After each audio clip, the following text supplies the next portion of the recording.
এখানে আছে, প্রথমে দিয়ে দিলাম পেঁয়াজ, আদা রসুনের পেস্ট,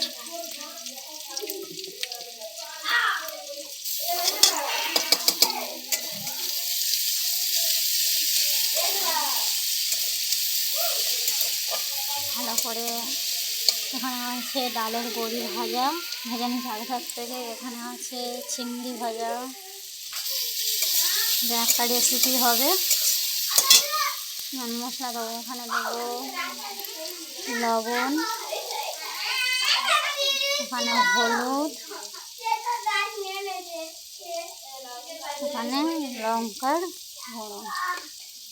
একটু কষিয়ে নেব। আর এখানে আছে আলু কেটে ধুয়ে নিয়েছিলাম আগে থাক থেকে, দিয়ে দিলাম।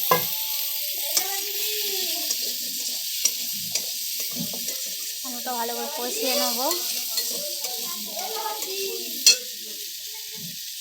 ডালের বড়ি চিংড়ির রেসিপিটা খেতে খুব ভালো লাগবে। অবশ্যই আপনারা রান্নার ভিডিওটা দেখবেন, আর ভালো লাগলে লাইক, সাবস্ক্রাইব, শেয়ার করে দেবেন।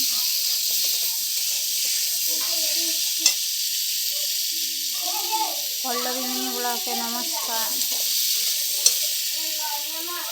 এবারে জল দিয়ে দেবো।